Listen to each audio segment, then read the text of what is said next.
Praise the lord. అందరికీ వందనాలు తెలియజేస్తున్నాను. ఈరోజు దేవుడు ఇచ్చినటువంటి వాగ్దానం కీర్తనల గ్రంథం 1వ అధ్యాయం 3వ వచనంలో వ్రాయబడినట్టుగా, అతడు చేయనదంతయు సఫలమగును.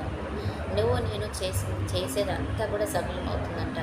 ప్రభు, నేను ఏం ముట్టుకున్నా, ఏం చేసినా, ఏ పని చేసినా నేను సక్సెస్ అవ్వను, నా జీవితంలో అది వ్యర్థంగానే పోతుంది అని నువ్వు నేను అనుకుంటూ ఉంటాం ఒక్కొక్కసారి. కానీ దేవుడు అంటున్నాడు, నువ్వు చేసేదంతా సఫలమవుతుంది. కానీ ఎప్పుడు అంటే నువ్వు యెహోవా ధర్మశాస్త్రం అందు దాన్ని దివారాత్రులు చదువుతూ ఆనందించుచు, మరి అలాగే అపహాసకులు కూర్చుండగా, ఇతరులను అవమానపరిచే చోట నువ్వు కూర్చుండగా, అబద్ధాలు ఆడక, మోసము చేయక, లేకపోతే ఇతరులని అవమానించక, నువ్వు పరిశుద్ధంగా ఉంచుకుంటూ, అలాగే ఇతరుల పట్ల నువ్వు ప్రేమ సమాధానం కలిగి ఉండి, దేవుని ధర్మశాస్త్రాన్ని చదువుతూ, దానిలో ధ్యానిస్తూ, దానిలో ఆనందిస్తూ ప్రార్థన చేసే వారికి దేవుడు చెప్తున్న మాట ఏంటంటే, తప్పకుండా నీ ఆలోచన నెరవేర్చబడుతుంది, నీ యొక్క సంకల్పము నెరవేర్చబడుతుంది, నీ చిత్తము అది జరుగుతుంది అని దేవుడు అంటున్నాడు అనమాట.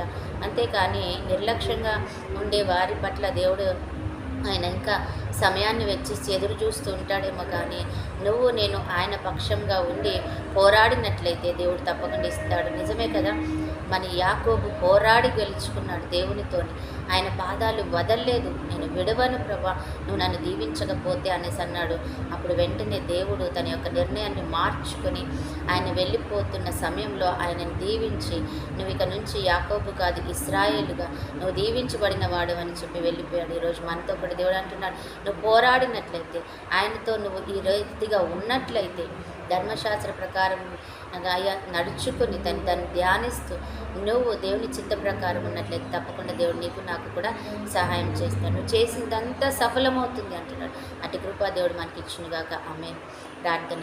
పరిశుద్ధుడు అయిన దేవా, ప్రేమ కలిగిన తండ్రి, నీకు వందనాలు చెల్లించుకుంటూ ఈ సమయాన్ని బట్టి కృతజ్ఞతలు నాయన, నువ్వు చేసిన మంచి మేళ్ళన్నిటికి వందనాలు చెల్లిస్తున్నాం తండ్రి. రాబోయే ప్రతి అవసరతను తీర్చే గొప్ప దేవుడు అవుతుంది. నువ్వు అంటున్నావు, నేను మీకు మేలు చేసేదను అంటే నీ కార్యం నేను సఫలం చేస్తాను అంటున్నావు. కాబట్టి వందనాలు.